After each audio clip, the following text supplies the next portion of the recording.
Nation of Fit and 10, it is day 35.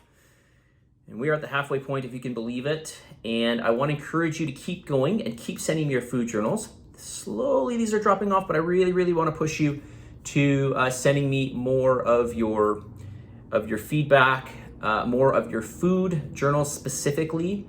This is going to help you tremendously. Food is the number one thing here that's going to help you to bring down your body fat levels and improve your health.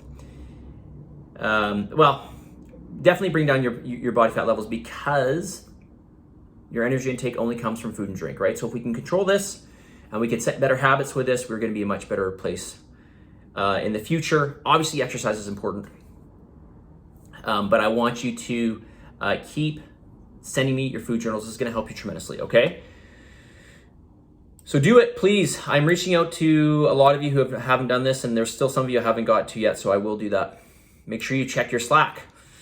Okay, this person, so more of your feedback here. This person has done 4 resistance-based workouts, 4 cardiovascular sessions. Kudos to you, amazing. Beyond what we asked for. Name something specific you improve on for the following week. Eating something prior to going to the gym to have stamina. Yeah, so this can help you. What also may help you, and I don't know if you do this or not, whether you do this or not, water with electrolytes. Okay, so water with at least some salt, or water with electrolytes. Electrolytes XL is a really good product, by the way, by ATP Labs. I carry it. This is going to make a big difference. And sometimes this is really the thing that really makes a difference, is just that hydration aspect, more so than the food per se. Okay, normally we have enough reserves to get through a weight training workout in the morning. But yeah, I would encourage people to eat before they weight train, for sure. Additional comments, questions? Okay, as the world changes, more and more athletes and average individuals are implementing more of a plant-based diet across the globe. It would be great to hear some information on the health benefits of consuming more vegetables and fruits and vegan protein, tofu, tempeh, beans with rice, plant-based yogurts and plant-based milks, etc. I appreciate the tremendous knowledge you have regarding nutrition, macros, and resistance training. It would be nice to hear people from your position speak about the plant-based diets, even though you may not agree with it. Especially now that you're doing Fit and Tens, it could possibly open the door for more clientele if the knowledge was not just for carnivores. This is not for carnivores. There are no carnivores. I don't push carnivorism. Carnivore is very extreme. Carnivorism is just meat. I push omnivorism, right? Full spectrum diet. I don't believe in cutting out any foods, of course. And I don't believe this, not because it's, something that I identify with. It's more for health, right? So now when it comes to fruits and vegetables, absolutely, we have to include this. In fact, I will have you know, I try to have a fruit or a vegetable every single time I eat, by the way. And I encourage you guys to get the majority of your carbohydrates from fruits and vegetables, and of course your natural starches, right? Whether it's your tubers or oatmeal or whatnot. So when it comes to fruits and vegetables, tofu, beans with rice, absolutely, I'm all for that. When it comes to plant-based yogurts and milks, no, I'm not a huge fan of these, or plant-based meats and all that, just because there's seed oils typically added to these. There's sugars, there's gums, certain gums that are not good for your intestinal lining. And so these are things I would not promote. I'm just being honest. You want my honest opinion, I'm going to give it. But I will say to vegans out there, I mean, kudos to you, especially to this person, because this person does exceptionally well when it comes to macros, and it's way harder for this person because you're cutting out a big chunk of food, a large group of food that's obviously you're very protein rich, okay, among other things. But the other aspect here is, and I'm not trying to, certainly not trying to persuade the person who wrote this, but when we think about our health, we want to think about getting a full spectrum of vitamins and minerals and phytonutrients.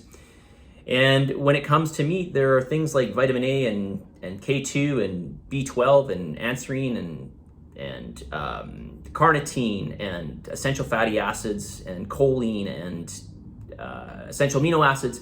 The list just goes on and on and on, that you cannot get, or at least you can only get in very limited levels when you only eat a plant-based diet. So this is not optimal by any means. I'm not saying it's not possible. I'm not saying I certainly don't disrespect you. In fact, I respect you from this, especially from a moral standpoint. But from a health standpoint, it's certainly not optimal for sure. That being said, again, kudos to you for this. When it comes to vegan protein, yeah, I mean, this is, you're going to have to go with something that's obviously pea-based or soy-based or something like this. Again, the downfall with the vegan proteins is that it's just, we don't get that same bioavailability. We end up passing through more of it.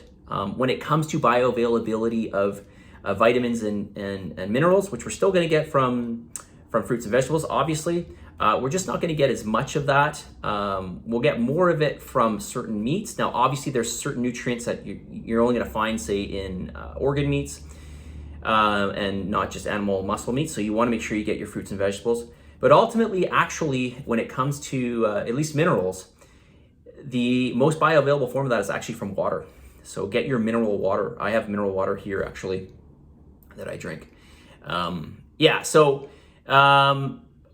In terms of helping vegans more in this challenge, yeah, for sure. It is a downfall on my part, and I will include more vegan recipes for you. And to this person, I know you've got some recipes, so please share more because it will be helpful to us. And I certainly hope that you're not angry with me for giving my comments on this. But I'm just saying what I think, right? I can't, this is truly what I think. And if you want to correct me on anything, by all means, please do, okay? All right, that's all I'm going to say on that. So let's get to the message of the day. I'm doing so well because I'm only at 7 minutes. I guess I could read another comment, but God knows that will only push me over the 10-minute mark. Okay, one of my favorite sayings, kind of cheesy, but hear me out. Don't forget, you can start late, you can start over, you can be unsure, you can act differently, and you can try and fail, and you can try and fail, and you can try and fail, and you can keep trying and failing. And after all of that, you can still succeed. You can always still succeed. The past does not dictate your future. I'm going to say it one more time.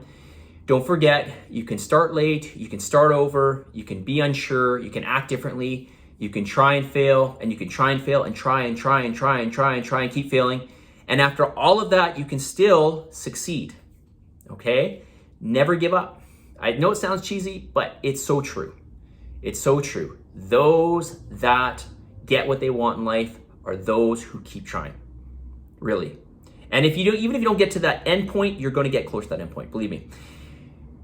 Positive energy, positive vibes. Believe in yourself. For love, God, give some gratitude. I'll talk to you all tomorrow.